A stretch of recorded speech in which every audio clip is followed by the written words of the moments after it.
네, 지금부터 네, 우리 5회차, 5주차 강의 이제 시작하겠습니다. 네, 네, 반갑습니다. 네, 반갑습니다.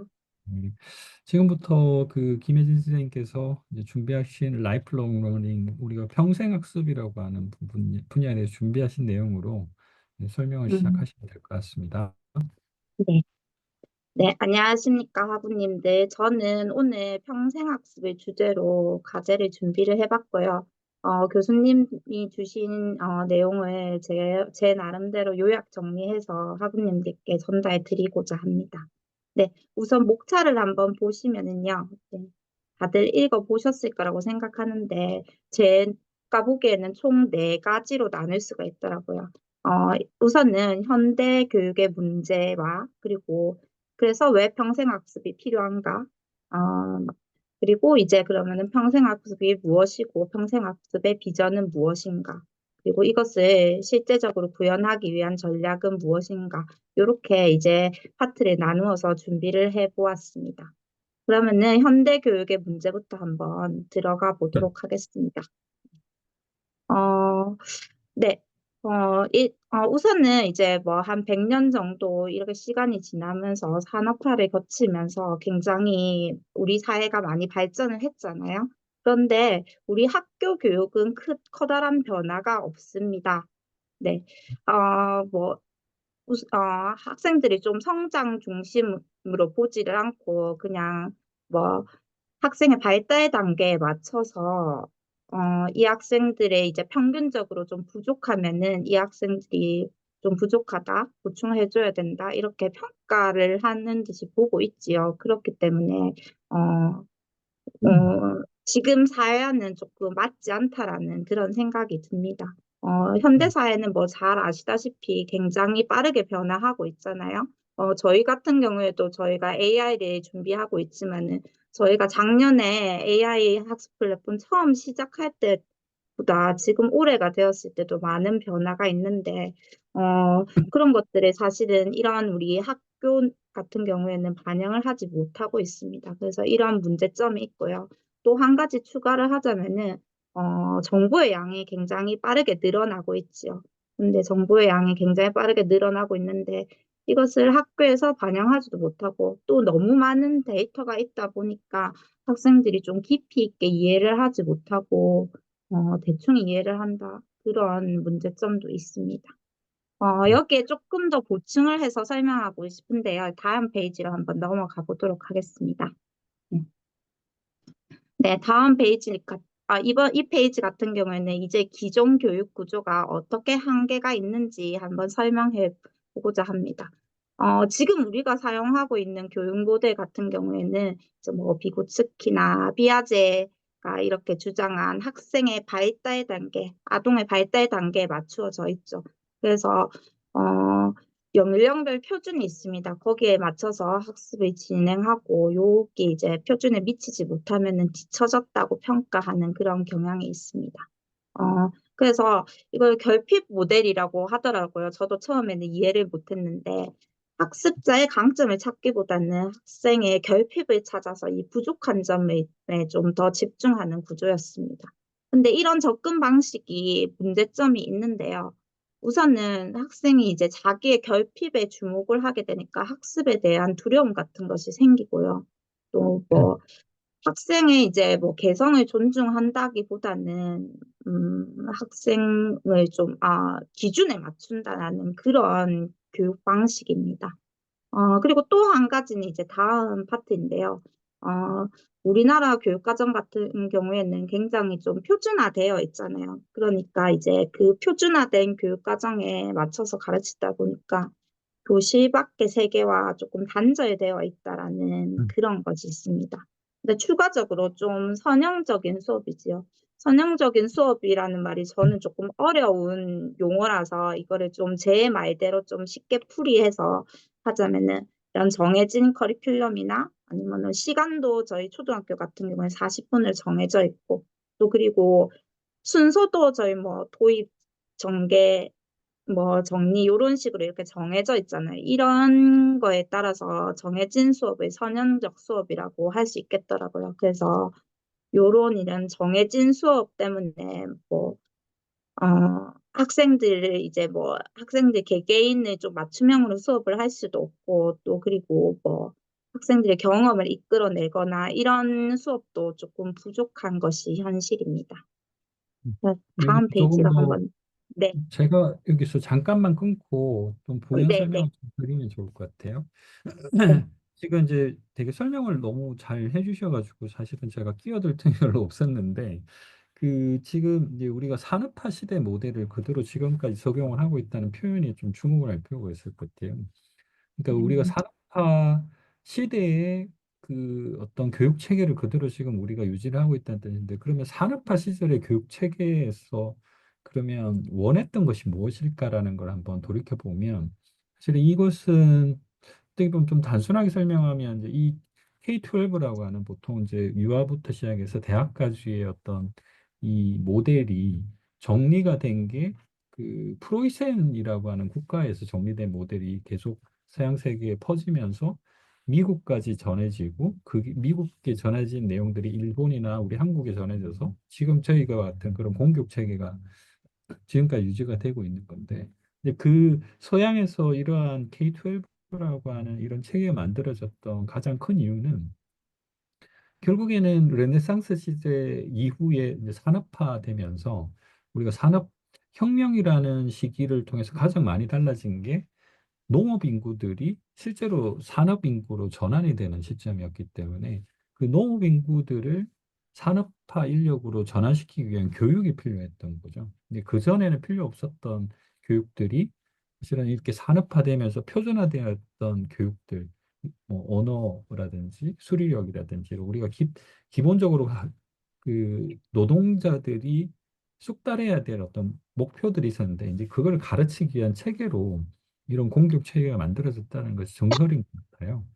이제 그때만 하더라도 사실은 교육 체계에서 이런 그 인력들이 사회에서 필요한 했던 그런 이유는 단순 노동의 관점에서 사실은 필요해 어느 정도의 교양 수준만 있으면 된다고 생각하기 때문에 사실은 그다지 큰 높은 수준의 어떤 교육 체계들이 필요 없었던 거죠. 그 이후에는 특별한 엘리트 지역 엘리트들만 고등교육 쪽에서 받아들여서 해결을 하면 되니까 그러니까 지금 현재 우리 공교육도 거기에 맞춘 시스템이기 때문에 지금 아까 말씀해 주셨던 여러 가지 어떤 구조적인 문제 지금 이제 선형적 수업이라든지 그리고 아까 말씀하셨던 그 표준에 미달하면 뒤처진다고 생각하고 이제 여기에 맞춰서 교육 체계들이 이루어지는 것들이 보편화된 뭐 그런 이유인 것 같아요. 그러니까 평균적인 사람들을 육성하기 위해서 만들어진 교육이다 보니까 지금 우리가 뭐 흔히 이야기하는 맞춤형 교육이라든지 평생 교육이라든지 이런 관점들이 사실은 공교육에 도입되기가 굉장히 어려웠던 것 같습니다. 이 정도 정리가 일단 된 것 같고 그 다음에 내용 이 넘어가겠습니다. 페이지는 제가 이제 정보 과부하 시대에 관한 내용을 이제 교수님이 주신 자료를 좀 발췌해가지고 온 건데요. 근데 이렇게 좀 줄글로 되어 있으니까 이해가 안 돼서 제 나름대로 다음 페이지에 한번 정리를 해보았습니다. 네. 네. 어, 네. 뭐, 정보 과부하 시대라는 게 우리 지금 디지털 시대를 잘 표현을 하고 있는 건데요. 이제 무한한 정보가 쏟아져 나오고 있습니다. 그래서 우리가 알아야 될 거라고 하기는 조금, 그렇게 표현하기는 조금 무리가 있지만은 하여튼, 굉장히 많은 정보가 쏟아지고, 그리고 그래서 접근성도 좋기 때문에 인터넷이나 모바일로 언제든지 배울 수는 있습니다. 하지만 이게 학생들이 우리가 뭐 좀 깊게 그 정보를 이해를 하는 게 아니고 그냥 이런 게 있구나 하는 이런 표면적인 이해로 그치게 되고 그게 좀 이제 뭔가 삶을 변화시킬 수 있는 이런 삶과 연결되는 그런 것들은 좀 부족하게 됩니다. 그리고 또 한 가지는 이제 주의 편향의 문제가 있습니다. 우리는 너무 많은 정보가 있다 보니까 우리가 익숙하게 느끼는 이런 정보만 이렇게 받아들이고, 어, 나머지는 무시하는 경향이 있죠. 그렇기 때문에, 뭐, 정보를 받아들일 때, 어, 좀 골고루 받아들이지를 않고 그냥 한쪽에 치우치는 그런 지식의 의존 가능성이 높아지고 있습니다. 어, 여기서 이제 좀 한 말씀 좀 드리고 싶은 게 네, 이번에 네, 이제 유발 하라리 새로운 책이 나왔잖아요. 넥서스라는 책이 나왔는데 나중에 한번 네. 읽어보시면 좀 도움이 될 것 같은데 이 이야기가 그대로 나와요. 그러니까 우리가 정보가 많아지면 정말 사람들이 똑똑해지는 걸까, 지혜로워질까라고 하는 부분에 대한 그 의문점을 이제 제시하면서 여러 가지 역사적인 그 사례들을 이제 드러내는데 예를 들면은 이제 그 인류가 여러 가지 단계에서 정보가 많아지는 그런 어떤 그 단계를 거치는데 첫 번째 단계가 인쇄혁명이라고 하더라고요. 그러니까 이제 음, 구텐베르그가 실제로 인쇄 그 출판과 관련돼서 엄청난 기여를 하게 되잖아요. 근데 그러면서 책을 쉽게 편찬할 수 있는 그런 시대가 되면서 이제 정보가 굉장히 많아지는데 이제 그때부터 사냥이라는 게 시작됐다고 하더라고요. 그러니까 이게 음, 굉장히 편협한 어떤 그 이야기들이 사람들한테 쉽게 퍼지는 것도 이게 정보 과잉 시대에 있어서 하나의 특성이기 때문에 우리가 주의 집중을 하지 않으면 자칫 잘못하면 굉장히 편향된 지식들이 이제 퍼질 수 있고 그 편향된 지식들이 어떤 그 비극을 일으킬 수 있다라는 이야기를 하는 거죠. 우리가 지금 겪고 있는 지금 소셜 네트워크 시대에 있어서의 정보 과잉 문제도 통일한 것 같아요.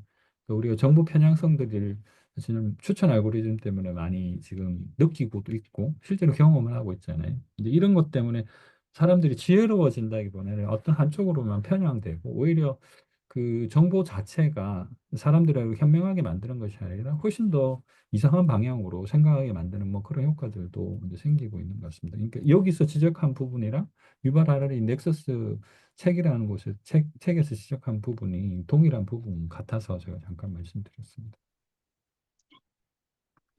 음.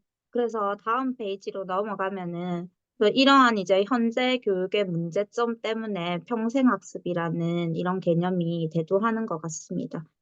우리의 시대가 계속해서 변화하고 있고, 그리고 또 결정적으로 우선은 지금 평균 수명이 계속해서 증가하고 있잖아요. 그래서 저희가 은퇴 시기도 계속해서 늦춰지고 있고, 한 가지 직업으로 평생을 살아갈 수 있는 그런 시대는 저도 느끼기에 좀 끝났다라는 그런 생각이 듭니다. 저도 처음에는 이제 교사로 시작했지만 나중엔 또 어떤 직업을 가지게 될지도 모르겠고요. 음, 그렇다면은 제가 만약에 직업을 바꾼다면 그 직업을 맞춰서 이제 다른 이제 교육을 받아야 될 텐데요. 그런 면에서 이제 뭐 우리가 뭐 초등, 중등, 고등, 대학 교육까지 이렇게 한 시기에 배우는 그런 교육은 이제는 한계가 있다라는 그런 생각이 듭니다. 그래서 또 다시 한 페이지를 넘어가면은 네, 역시 교수님이 주신 자료에 OECD 학습 프레임워크라는 이런 자료가 있더라고요. 근데 저도 요거는 되게 많이 봤어요. 왜냐하면은 제가 지금 근무하고 있는 학교가 음, IB 학교인데 이 IB 학교에서도 이런 OECD 학습 프레임워크 2030에 맞추어서 이제 이 이런 이런 학습을 구현하기 위해서 학습자 주도성을 강조하고 이런 개념 기반 탐구 학습, IB 학습을 강조하고 있거든요. 그래서 요 OECD 음, 학습 프레임워크에서 이제 얘기하는 비전은 학생의 웰빙을 위해서, 그래서 학습자의 웰빙을 위해서는 지금 이제 현재 교육으로는 안 되고 어, 지역사회, 그리고 전문가, 학교, 교사, 학생 모두가 이렇게 같이 커뮤니티를 해가지고 이제 학습을 진행해야 된다. 음, 그렇게 그것을 통해서 학습자가 그냥 지식을 배우는 게 아니라 이런 뭐 전인적인 성장을 하고 그래서 그 전인적인 성장한 그 사람이 이제 나중에는 이제 세계에 기여할 수 있는 그런 사람이 된다. 이런 것이 이제 OECD 학습 프레임워크에서 제안하는 비전입니다. 그리고 네. 거기에서 몇 가지 강조하는 것이 있는데 세계화, 글로벌화, 그리고 뭐 역량 교육을 또 강조하고 있어요. 음, 그리고 이제 계속해서 스스로 학습을 하기 위해서 학습자 주도성을 강조를 하고 있습니다. 근데 그 음. 외에도 뭐 새로운 지식에 대한 뭐 그런 태도 같은 것도 강조하고 있고, 그리고 결국에는 웰빙을 추구한다, 이런 내용들이 포함되어 있습니다. 저도 이제 음, 교육계 네. 쪽에서 일을 하다 보니까 이 2030 OECD 나침판에 대한 이야기를 좀 많이 듣고 많이 하는 편이기도 하거든요. 근데 이제 저는 이런 내용을 이제 우리 교육부에 계신 분들이나 아니면은 교사분들이 보면 다들 이제 공감을 하실 것 같은데, 그럼 왜 우리가 이런 교육 체계로 변화하지 못하고 있을까? 여전히 우리는 그 지식 전달형 중심으로 교육 체계가 지금 만들어져 있고, 지금 OECD 이 학생 프레임워크가 이야기하고 있는 뭐 역량 기반이라든지 뭐 학습자 주도성이라든지 그 글로벌 뭐 시티즌십 뭐 이런 것들에 대한 이야기가 중요하다라고 다들 느끼는데 왜 이런 방식으로 우리가 전환하지 못하고 있는가? 아니면 전환하고 있는데 시간 너무 오래 걸리는 거 아닌가? 뭐 이런 생각이 좀 들었는데 이 부분에 대해서는 선생님 생각은 좀 어떠세요? 어, 저도 그런데 여기 사실은 저도 작년까지만 해도 지식 위주의 교육을 했던 것 같습니다. 음. 근데 이번에 학교를 옮겼어요. 그래서 아, 아이비 학교로 왔는데, 이 학교 같은 경우에는 그냥 이제 모든 지식을 가르치는 게 아니라, 음, 교과서에 있는 모든 지식을 가르치는 게 아니라, 음, 교사들이 우선은 이제 교육 과정을 분석을 해서 조금 학생이 이제 삶을 변화시킬 만한 그런데 필요할 개념들을 뽑아내더라고요. 그래서 음, 그거를 중심으로 이제 교육 과정을 재구성해가지고 가르치고, 그 이제 한 가지 UOI라고 하는데, 그 한 가지 이런 주제가 끝나게 되면은 학생들이 그 개념들을 연결을 해가지고 삶에 전이시킬 만한 일반화를 만듭니다. 근데 음, 제가 이게 사실은 이 학교에 근무하기 전까지만 해도 전혀 이해가 안 됐거든요.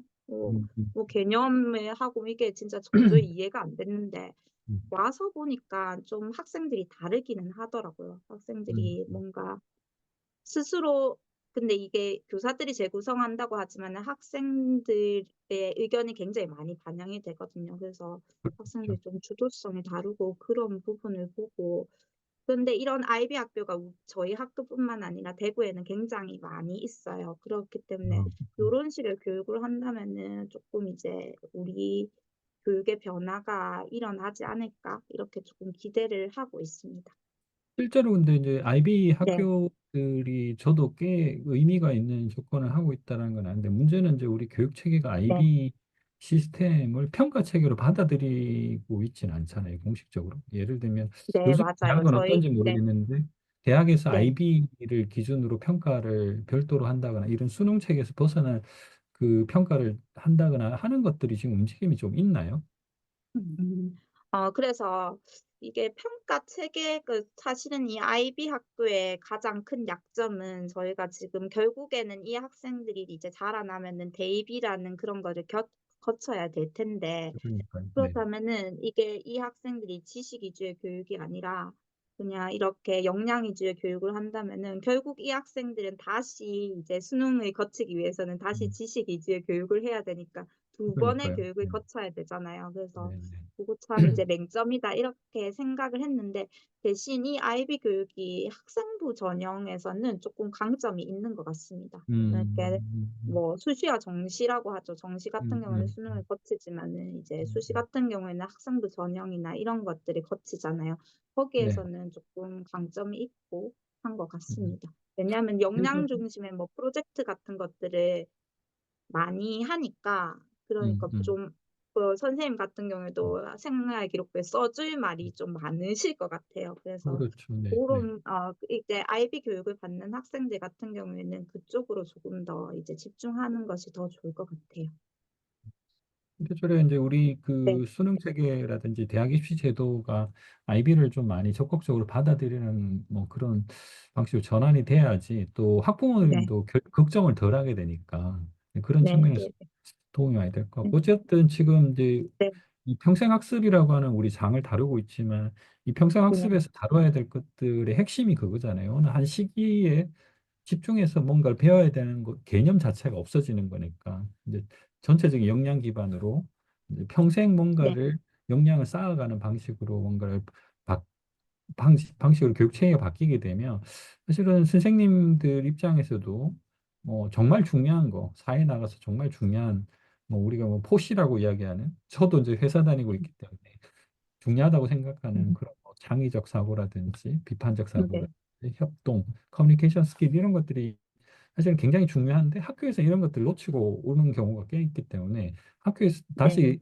그 우리 회사 입장에서 다시 이런 부분에 대해서 다시 교육을 해야 되는 뭐 그런 부담도 좀 있거든요. 근데 네. 이래서 학교에서 그런 것들이 만들어지게 되면 훨씬 더 예, 좋아질 것 같긴 합니다. 넘어가 볼까요?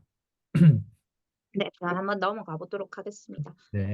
그래서 음. 이와 관련해서 평생학습에서 이야기하는 거는 언제 어디서나 평생 동안 이제 교육이 이루어져야 된다. 근데 이제 어디서나로 조금 더 집중해 보자면은 학습이 교실뿐만 아니라 온라인, 뭐 직장, 가정, 사회 이런 곳에서 모든 공간에서 일어나야 되고, 그리고 지금은 이제 형식적인 교육이 많이 일어났지만은 비형식적 교육, 뭐 사람 간의 대화에서 일어날 수 있는 교육 같은 것도 있잖아요. 그럼 아니면은 책을 보고 학생들이 배울 수 있는 것도 있고 그런 것들 모두 다 이제 교육으로 인정이 되어야 된다. 그리고 음. 지금까지의 선형적인 학습, 교실 수업에서 이제 정해진 시간이 정해져 있고 배울 내용이 정해져 있고 이런 거에서 넘어가서 이제 각자의 속도와 방식을 좀 인정을 해주는 유동적인 방식으로 변화해야 된다. 이런 네. 것들을 설명하고 있습니다. 네. 음, 네. 이 부분은 이제 교수님의 자료에서 발췌해가지고 온 건데요. 이제 영어로 되어 있는 부분이 보면은 이제 예전의 교육 같은 경우에는 초점이 좀 이제 지식과 기술을 배우는데 맞추어져 있다면은 이제 미래 같은 경우에는 전인적인 면, 특히 뭐 정서적인 측면을 이제 많이 강조하더라고요. 정서적인 측면 이런 것들도 전인적으로 성장해야 하는데 초점을 맞춰야 된다. 그리고 교사 같은 경우에는 지금까지는 뭐 학습을 디자인하고 뭐 감독하고 이런 역할이었다면은 이제는 학생들에게 피드백을 제공을 해주고 뭐 좀 코칭해주고 이런 식으로 변화를 하게 되더라고요. 그렇게 변화가 요즘에 하게 뭐 되고, 네, 퍼실리테이터라고 보통 얘기하는 뭐 그런 네. 역할들이죠. 네, 맞습니다. 네. 네.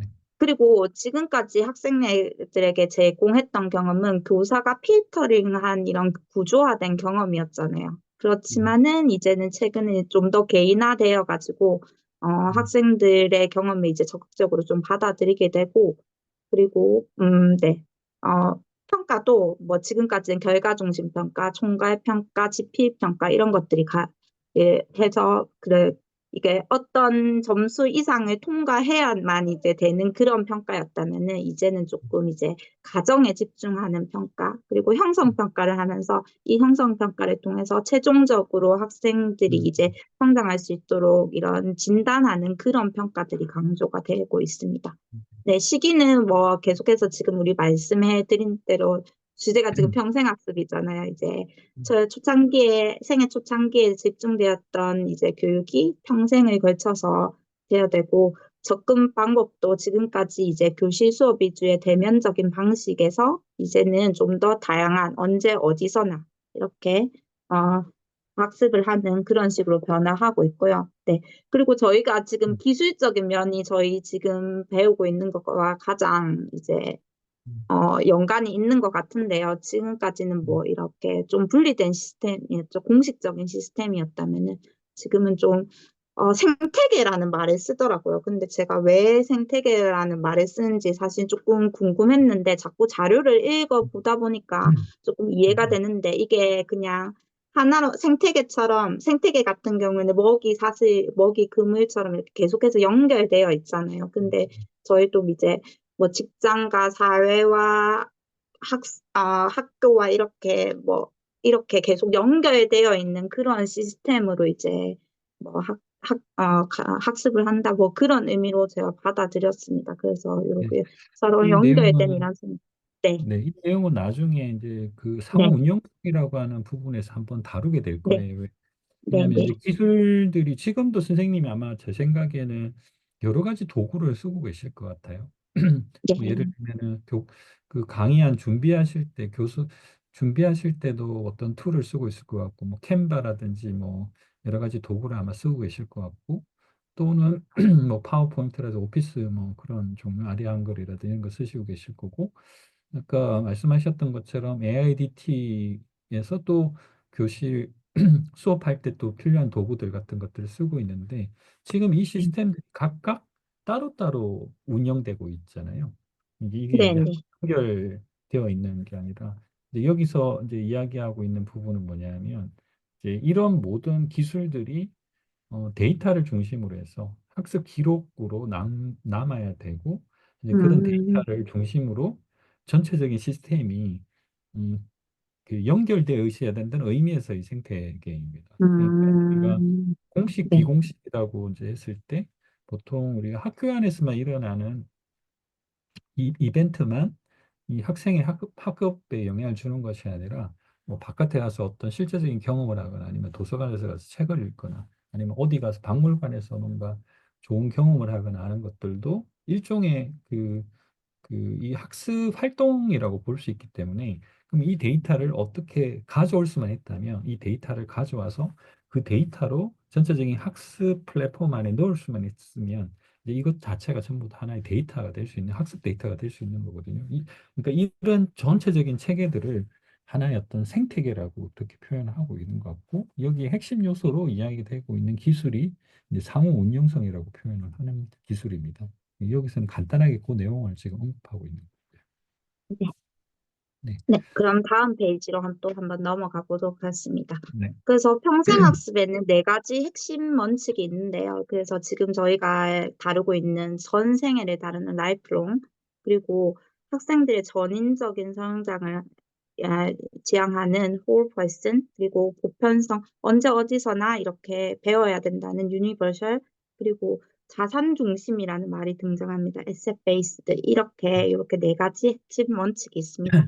이 음, 페이지에서는 너무 간단하게 설명해서 다음 페이지에서 조금 더 보충해서 설명을 해보도록 하겠습니다.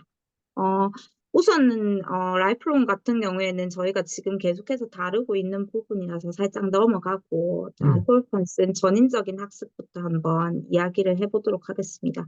이 전인적인 학습이라는 것이 이제 지식 위주의 학습이 아니라 뭐 인지 아니면 사회적 발달, 정서적인 부분, 신체적인 부분, 요 부분들을 이제 모두 다 성장하는 이런 요즘 약간 육각형 인재라는 그런 말을 좀 많이 쓰던데요. 그런 것처럼 이제 전체적인 학생이 이제 웰빙할 수 있도록 전체적으로 자라나야 되는 부분들을 모두 다 학습해야 된다라는 그런 의미를 말하는 것 같습니다. 네. 뭐 우선 인지 발달적인 면을 좀 이야기를 해보자면은 이제 저희 같은 경우에는 학생들에 대해 발달 시기가 있고 보통은 이제 6세까지 많이 발달을 한다 이런 이론이 있잖아요. 그런데 이제 현대에 들어서 보니 이제 어른이 되어서도 관심사나 목표 그리고 또 경험 같은 것을 통해 가지고 정보를 좀 더 효율적으로 종합할 수 있는 이런 능력이 있고 이제 그래서 어, 이런 인지 발달적인 면을 보았을 때도 학습이 이제 생애 초기에 이루어질 것뿐만 아니라 이제 계속해서 이루어질 수 있다. 이런 내용을 이야기하고 있습니다. 다음은 이제 사회 발달 면인데요.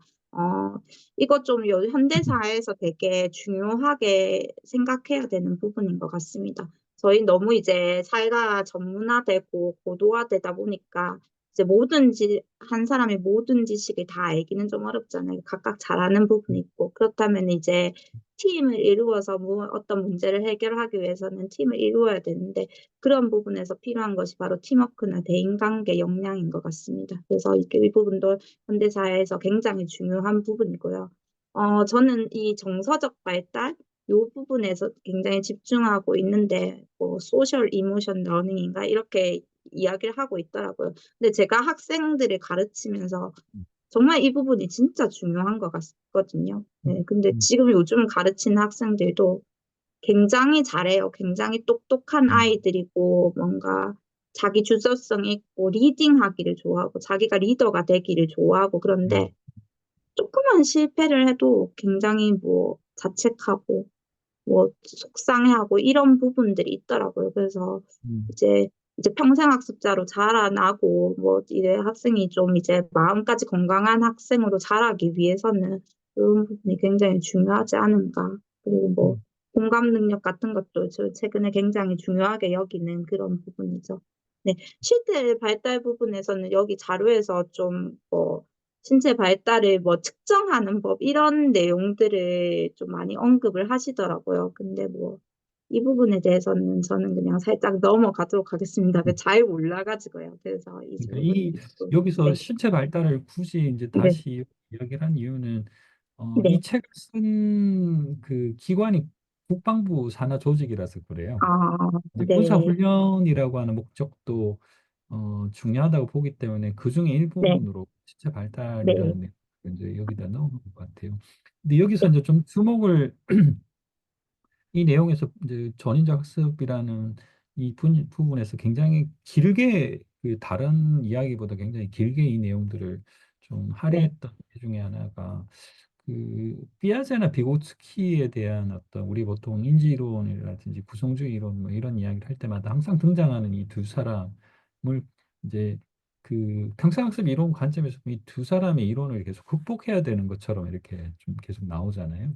우리가 근데 네, 교육학계에서 배웠던 선생님은 이제 아마 교육학 쪽 공부를 하셨을 거니까 교육학에서 보면 또 이 두 사람이 뭐 유아 발달 이론이라든지 이런 거에 가장 핵심적인 또 이론적인 근거를 또 제시하는 분들에서 굉장히 중요하게 또 다뤄지고 있잖아요.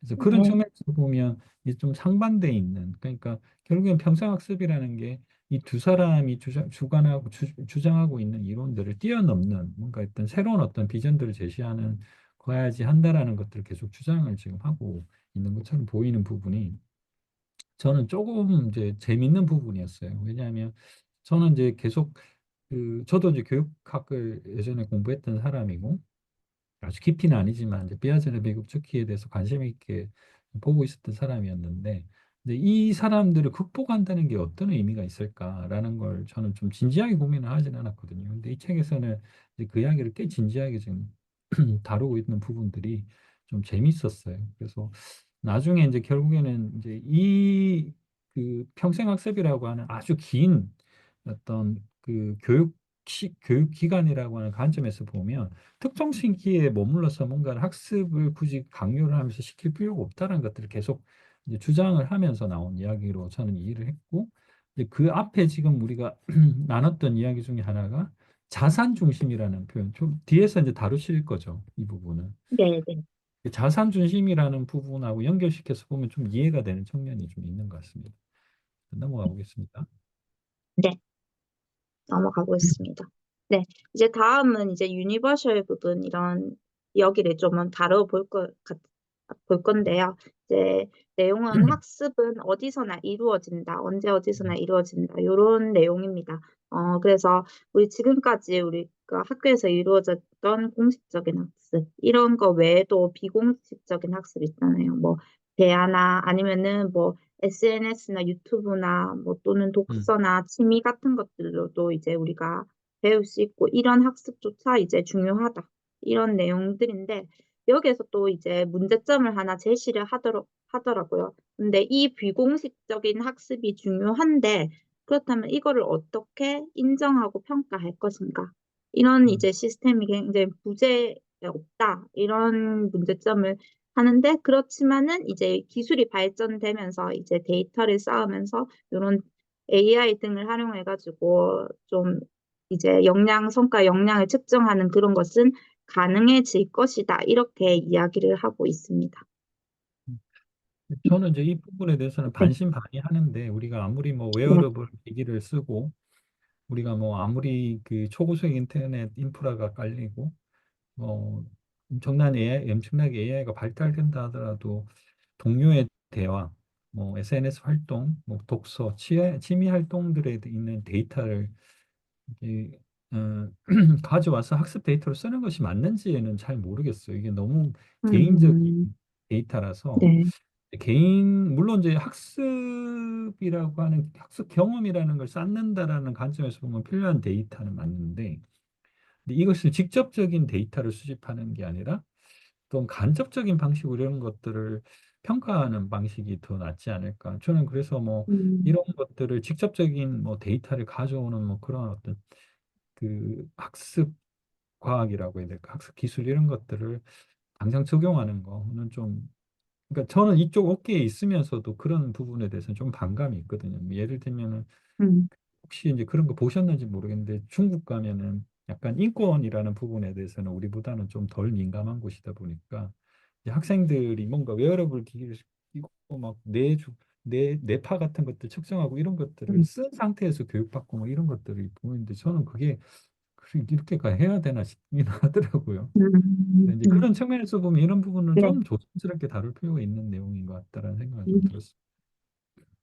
저도 한 가지 말씀드려보자면은, 이거 교수님께서는 약간 윤리적인 측면과 이런 것들이 관점에서 보셨잖아요. 근데 저는 약간 경제적인 측면에서 보자면, 음, 저희가 이제 1학기 때 뭐 서영덕 교수님하고 뭐 AI 디지털 교과서에 대해서 조금 배웠거든요. 근데 그때 이 음, 말씀을 하시는 게 제가 질문했던 부분이 AI 디지털 교과서는 왜 이렇게 비싸냐 이렇게 음, 여쭤봤는데 네, 이게 이제 데이터를 관리해야 된, 데이터를 쌓고 저장을 해야 되니까 서버의 문제를 언급을 하시더라고요. 근데 이 서버 사용이 생각보다 좀 비싸고, 그리고 그거를 좀 이제 잘 관리를 해야 되잖아요. 그러면 개인정보가 새어나가지 않게 이렇게 잘 관리를 하면은 그 부분이 조금 이제 비싼 부분이다. 뭐 그런 이야기를 하셨는데, 그렇다면 음, 이런 모든 것들을 다 우리가 데이터에서 저장을 한다면은 그 이런 경제적인 면에서 보면은 우리가 좀 너무 이제 큰 부담을 져야 되지 않나.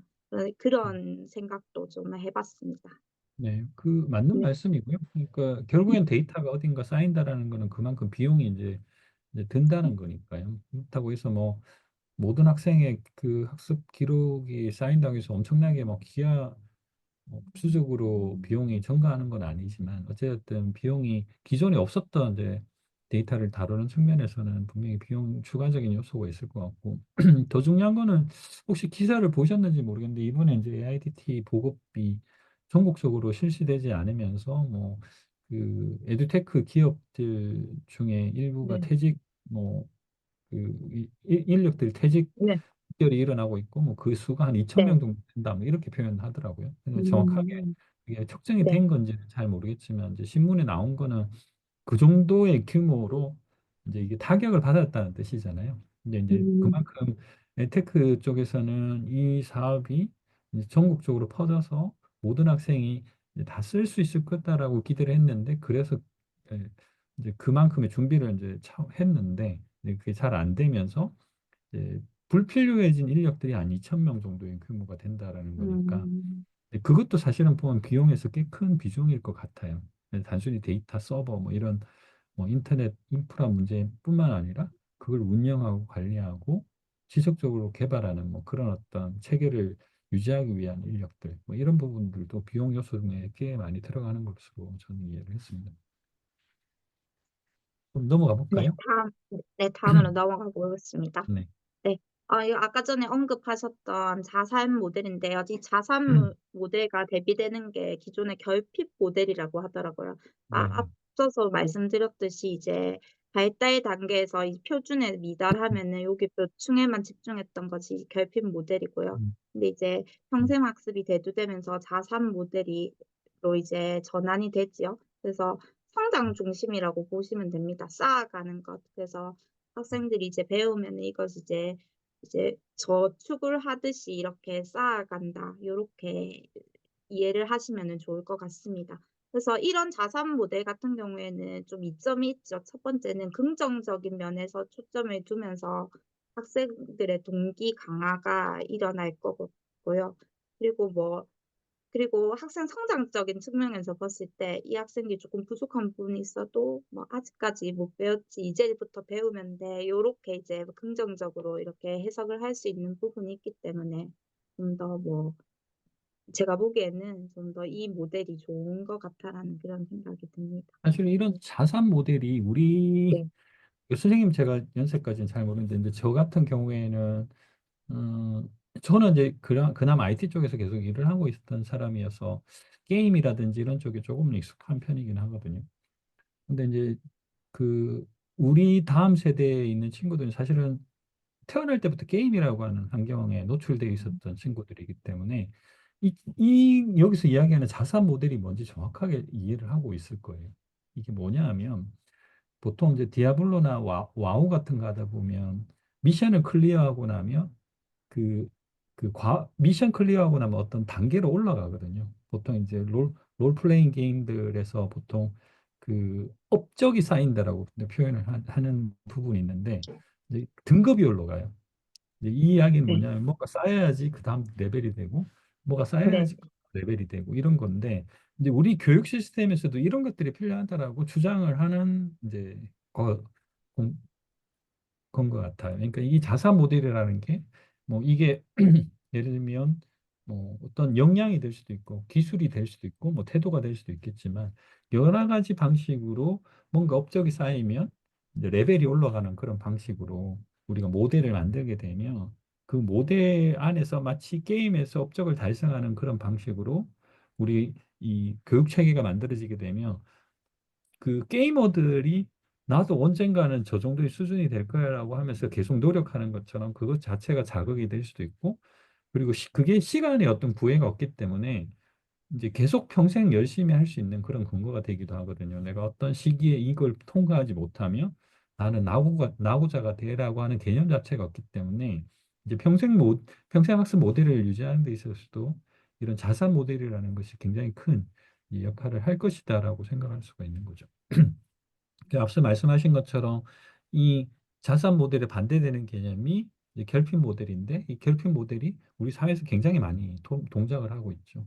뭐 수능을 통과하지 못한 친구들이 뭐 이렇게 탑 랭킹에 있는 대학을 못 가게 되는 뭐 이런 예를 들면 이런 식의 어떤 단순한 어떤 특정 시기에만 뭔가를 할 수 있는 그런 어떤 교육 체계들 때문에 사실 그 안에서 그 소외받는 다양한 어떤 교육 수혜자들이 있는 거거든요. 이제 이런 것들이 이제 만약에 평생 교육이라고 하는 관점으로 이 교육 체계가 바뀌게 된다고 하면 이제 그들도 이제 이 체계 안에서 어떤 수혜자가 될 수 있기 때문에 이런 자사 모델이라는 것이 굉장히 유효할 것이다. 이미 이제 직장이라든지 평생 교육을 하고 있는 기관에서는 이런 것들이 많이 도입되는데 우리가 흔히 지금 그 공교육이라고 이야기하는 분야에서는 아직까지도 이 부분은 적용이 안 돼 있는 부분이니까 여기서 강조를 하고 있는 것 같습니다.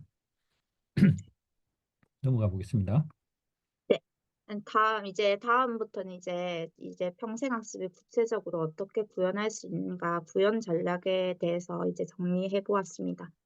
첫 번째로 제시하고 있는 것이 뭐, 다양한 이론을 통합해서 적용을 해야 된다. 이런 내용입니다. 뭐, 지금까지 이제 연구되었던 뭐, 학습 심리라든지 아니면은 뭐, 정보 관리나 교육공학, 뇌과학, 이런 것들을 이제 통합해서 구현해야 된다. 이런 내용이었습니다. 그 다음 거는 이제 특정 컨텐츠와 그리고 또 이제 중립적인 컨텐츠 거기에 한 가지 더 있었는데 아이고 사회 잊어버렸네요. 정서적 네. 학습이라고. 네. 아, 네. 사회 정서적인 그런 내용들을 이제 결합해가지고, 이제 뭐 구현해야 된다. 요런 내용이었습니다. 사실은 음, 제가 이 부분은 조금 이해를 못했거든요. 그래서 나중에 음, 교수님께서 좀 더 설명을 해주실 거라고 생각하고 네, 네. 넘어가 보도록 하겠습니다. 네. 다음은 이제 상호 운영성입니다. 그러니까 계속해서 저희가 유니버설에서도 얘기했듯이 이제 공식적인 비공식적인 학습이 이렇게 되면은 이거를 연결해가지고 조금 통합적으로 데이터를 관리해야 된다. 그런 내용이었습니다. 네, 네. 교수님 좀 더 음. 보충해 주시겠습니까? 네네.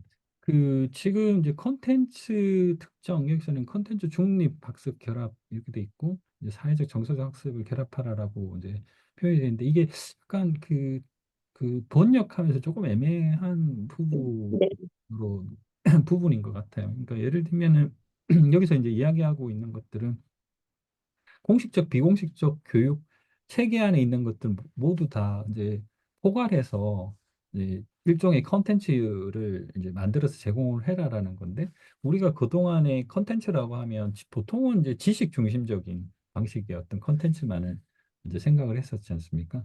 그러면은 어떤 내용을 가르치기 위해서 이제 학습 그 전략들을 세우고 이제 그 안에 그걸 구조화시켜서 어떻게 하면 이 지식을 잘 전달할 수 있을까라는 것들을 우리가 보통 컨텐츠 중심적으로 만든 그 학습 컨텐츠에서 보통 다루고 있는 그런 방식인데, 여기에 이제 사회적 정서적 학습 이 부분을 결합을 하라라고 하는 것이 이제 핵심인 것 같아요. 아까도 말씀하셨지만 이제 그 우리가 지금 이 수업을 하고 있는 방식을 그냥 한번 생각을 한번 해볼게요. 예를 들어서 제가 이 과정을 그 이러닝 컨텐츠로 만들어서 제가 녹화하고 그냥 많이 전달을 일단 했다라고 하면, 사실은 제가 줌 화면 하나 띄우고 옆에 파워포인트 하나 만들어서 제가 그냥 하나씩 하나씩 설명하는 방식으로 하면 내용들은 충분히 전달이 될 거예요. 근데 여기서 빠진 게 뭐냐? 학생들과의 교감이잖아요, 결국에. 그러니까 오늘 선생님하고 저하고 만나서 이 이야기를 하면서 단순히 우리가 지식만을 전달을 주고받는 것이 아니라 이 안에서 어떤 맥락적인 그 감정적인 교류도 같이 하고 있거든요. 왜냐하면 선생님이 뭐 하고 계시고, 지금 두 아이를 키우고 있는 부모이기도 하고, 그리고 아이비 쪽에서 지금 이제 새로운 어떤 그 교사 경험을 또 하고 계시고, 이런 부분을 알게 되면서 선생님에 대한 이해가 훨씬 더 넓어지고, 마찬가지로 선생님은 저와 제가 지금 이야기하고 있는 내용들을 통해서 아마 단순히 지식 전달 말고도 뭔가 제가 지금 전달과는 좀 더 다양한 어떤 맥락들을 이해하는 데 좀 더 많은 음, 도움이 된 것 같아요. 그러니까 이것이 일종의 컨텐츠 안에 결합이 돼 있어야지 이제 우리가 지금 평생학습이라고 하는 개념에서 어떤 그 교육을 하는 데 있어서 훨씬 도움이 된다, 이런 이야기를 하는 것 같아요. 이게 이제 사회적이고 정서적인 어떤 내용들과 결합을 해야 되는 중요성이다라고 표현을 하고 있는 것 같아요. 감사합니다. 네, 네. 넘어가 그럼 보겠습니다. 다음 네, 다음 페이지로 넘어가서 이번에는 음, 구현 전략에서 이제 계속해서 설명을 할 건데요.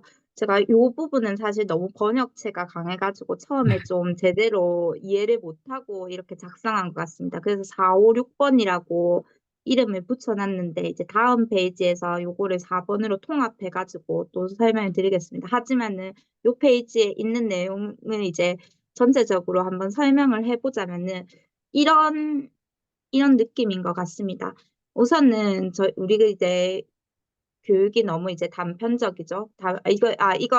이 이야기의 맥락은 조금 군대에 음, 대한 음, 이런 내용인 것 같습니다.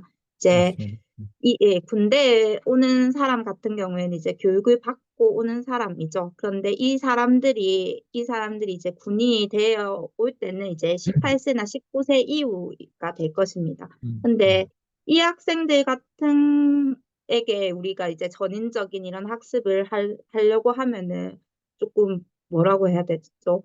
그 시기에는 조금 너무 음, 늦다. 음, 이런 이야기를 하고 있습니다. 음, 그렇다면 이 문제를 해결하기 위해서는 어떻게 해야 될 것인가? 그래서 이, 이 이제 이런 음, 군대에서 이런 문제를 해결하기 위해서는 결국에는 이제 여기에는 학습을 이제 여기에 단편적으로 할 것이 아니라 이제 학교 교육부터 이제 초등 단계부터 이제 체계적으로 이렇게 해야 된다. 요런 면에서 이제 생태적인 접근이라는 이런 말을 쓰고 있습니다. 그래서 이것을 이제 전체적으로 어, 유기적으로 연결되어야 된다. 이런 이야기를 하고 근데 그렇게 이제 하기 위해서는 좀 방법적인 면으로서 이제 학습과학이라는 이런 개념을 활용을 해야 된다. 요런 내용이었던 것 같습니다. 저는 요렇게 이해를 했는데 잘 이해했는지는 맞습니다. 솔직히 잘 네, 이걸 모르겠습니다. 근데 네. 우리가 교육, 네. 예를 들어 보면 우리나라의 교육 문제를 해결하기 위해서는 교육부만 뭔가 하면 안 된다라고 뭐 생각을 당연히 하잖아요. 왜냐하면 이 교육 체계 자체가 우리 사회 전반적으로 미치는 영향이 꽤 크고, 그리고 이걸 그 동의를 하는 주체가 단순히 이 학교와 관련돼 있는 분들뿐만 아니라 모든 사회 각계 각층에 일하는 사람들하고 또 연결이 되어 있기 때문에, 근데 이것들을 전반적인 어떤 사회에 그 관련된 모든 분야들을 지역 사회까지 다 포함해서 뭔가 의사결정을 해야 되는 구조가 필요한 거고 그래서 뭐 예전에 그 교육 개혁위원회였나요? 이제 그 헌법 기관 하나 만들었었잖아요. 지금 그걸 음, 하고 있는지는 잘 모르겠지만 사실은 이제 그런 저 백년지 대계라고 보통 이야기를 할 때 그 교육이 단순히 어떤 한 그 정부의 임기에만 초점을 맞추는 그런 정책이 아니라 이 100년을 보고 이 전체적인 계획들을 계속 꾸준하게 수립해야 될 필요가 있다라고 생각하는 것처럼 교육이 단순히 어떤 교육기관의 문제뿐만 아니라 교육을 둘러싼 모든 지역사회, 국가까지 연결돼 있다라는 것으로 이제 이해를 하고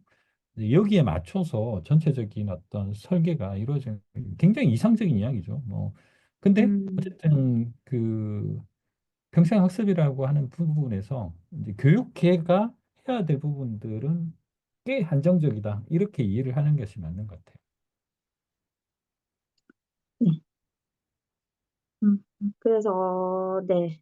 이 다음 페이지가 제가 네, 두 번째로 이제 보충해서 방금 전에 설명드렸던 부분이고, 교수님이 말씀하신 것처럼 이렇게 이제 평생학습, 이렇게 그리고 이제 교육이 잘 이루어지기 위해서는 유기적으로 연결되어야 된다. 그런 내용이 이었습니다. 그래서 네, 결론을 한번 내려보자면은 이제 결국 평생학습은 어, 한 시기에 집중될 것이 아니라 평생을 아우르는 학습이 되기 위해서 초창기 교육이 이제 지식을 가르치는 것이 중심이 되는 것이 아니라 뭐 이런 감정적인 면, 이런 학습 기술, 메타인지 이런 것들을 전체적으로 이제 교육하면서 이제 학생이 학생이 평생 학습자로 성장할 수 있는 이런 기틀을 마련하는 일이다. 이런 이야기를 하고 있는 것 같습니다. 그래서 이제 학습은 전 생애를 걸쳐서 이루어져야 하며, 그한 시기가 아니라 전 세계를 걸쳐서 이루어져야 하며, 이것은 이제 은퇴 시기, 이제 그때까지도 포함된다. 그래서 이런 전체적인 학습에 대한 관점에 대한 전환이 필요하다. 이런 식으로 마무리를 할 수가 있겠습니다. 음. 이거는 제가 마지막에 좀 끼어 넣은 건데요. 뭐, 하구님께서는 그냥 보고 계시기 때문에 뭐, 함께 네. 이야기는 할 수 없지만 한번 생각을 해보시면 좋겠다라는 생각으로 한번 넣어봤습니다. 음, 저희가 이제 요즘 뭐, 평생학습 도시 이런 말도 있고, 뭐, 저희 뭐, 하여튼 요즘 평생학습이 대두되면서 다양한 이런 루트들이 있잖아요. 근데 이런 루트들이 이제 인증 체계는 있기는 하지만은 사실은 우리 학벌 위주의 사회에서 이게 이렇게 해서 학습을 했다고 좀 이제 이 사람이 인정받기는 좀 어렵잖아요. 그렇다면 요거 이제 전체적으로 인정받는 이런 사회 분위기를 만들려면은 좀 어떤 방향으로 나아가야 될까? 어떤 기준이 필요할까? 요거에 대해서 조금 같이 한번 생각해 보면 좋겠다라는 그런 생각을 했고요. 그리고 다음 문제는 이제 저희가 아까 전에도 말씀하셨다시피 저 진짜 유튜브 보는 거 좋아하거든요. 근데 이걸 보면서도 생각하는 것이 자꾸 내가 AI의 알고리즘에 따라가서 생각을 한다. 자꾸 내가 편향된 사람이 된다. 이런 생각을 하는데 이런 AI 기반의 평생학습을 하면은 우리가 전인적인 성장이 아니라 결국에는 편향된 인간을 키우는 것이 아닐까. 이 부작용을 막기 위해서는 어떻게 해야 될까? 이런 뭐라고 해야 되죠? 아주 답은 없지만은 좀 한번 생각해 봤으면 좋겠다라는 내용을 같이 한번 음, 적어 보았습니다. 저는 이제 여기에 이 대한, 내용을 네, 네, 나중에 한번 토론을 같이 네, 하면 좋을 것 같다라는 생각이 들 네, 정도로 좋은 주제 같아요. 근데 이제 제가 이제 그냥 개인적인 그냥 이 그 네, 내용에 대해서 좀 답을 좀 하면 근데 이거는 순전히 이제 제 개인적인 이야기긴 하지만 둘 다 이제 쉽지는 않지만 이제 하나의 어떤 사례들은 있었던 것 같아요. 첫 번째는 평생학습 인정 체계가 사실은 그동안 우리가 졸업장이라 성적 증명서 막 이거 외적으로는 사실은 내가 무엇을 배웠다라는 것들은 특히나 이제 자격증 뭐 토익 토플 아니면 어떤 뭐 기술 자격증 이런 걸 빼면은 사실은 거의 없다시피 하거든요. 그럼 내가 예를 들어 볼게요. 요즘 초등학생이 가장 되고 싶어 하는 직업 중에 하나가 유튜버라고 하더라고요. 그래서 이제 예를 들면 유튜버 관련돼서 뭔가 뭐 여행 유튜버가 되겠다 아니면은 뭔가 먹방 유튜버가 되겠다 뭐 이런 목표를 가진 친구가 있다고 했을 때 그럼 이런 것들을 인정받을 수 있는 인정 체계가 사회적으로 이제 필요할 수도 있는데 이제 그런 체계들을 우리가 지금 갖추고 있지 못하는 거죠. 근데 대신 이제 비슷하게 접근했던 것들이 무크 같아요.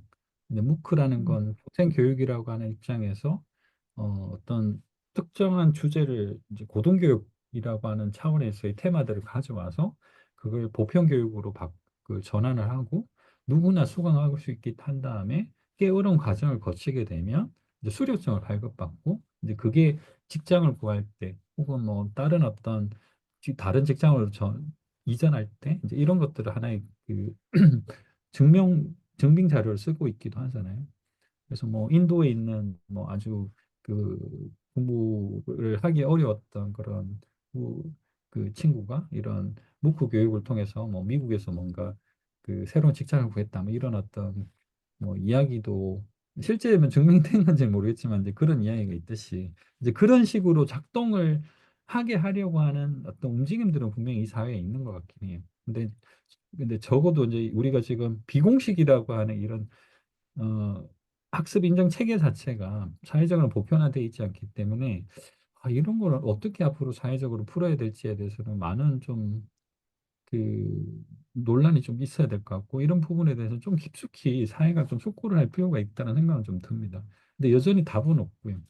그리고 두 번째는 이제 AI 기반으로 이런 편향들이 그 이제 진행이 되는 부분들이 그 분명히 이제 여러 사회에서 문제가 지금 되고 있잖아요. 이게 이제 사상 아니면 정치적인 부분에서 특히나 이제 갈등들을 일으키고 있는 어떤 주된 요인이기도 한데 그래서 지금 그 요즘에 AI 기업들이 교육과 관련돼 있는 AI 모델은 따로 내고 있거든요. 혹시 그 알고 계신가요?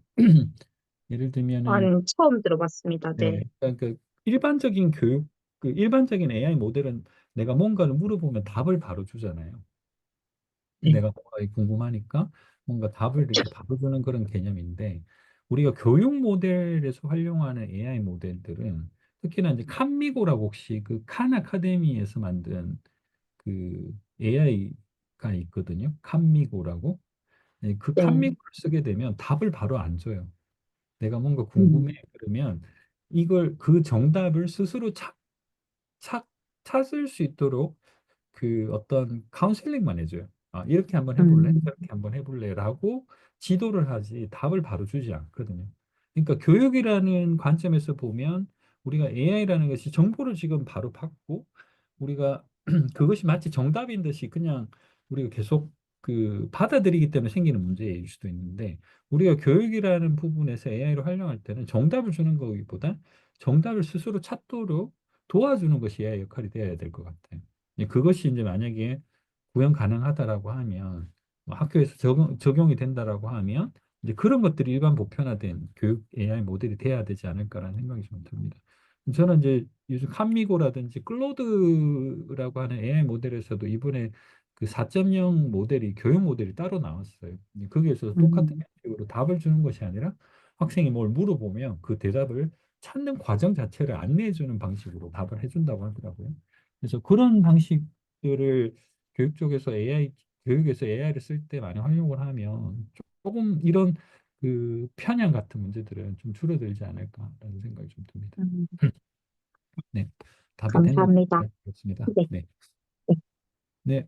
아무튼 오늘 수고 많으셨고 지금 정리가 음, 잘 됐어요. 그 전체적으로 꼼꼼하게 그 이 책에 나와 있는 내용들을 하나씩 하나씩 다 다루고 있고 그리고 잘 정리도 잘 하셔가지고 전체적인 맥락들이 잘 이해가 될 수 있도록 과제가 잘 정리가 된 것 같습니다. 그리고 마지막에 또 그 이런 같이 이야기하고 싶은 주제까지 정리까지 해주셔가지고 좀 더 풍성한 그런 어, 시간이 됐던 것 같습니다. 아무튼 서로가 도움이 됐기를 바라고요.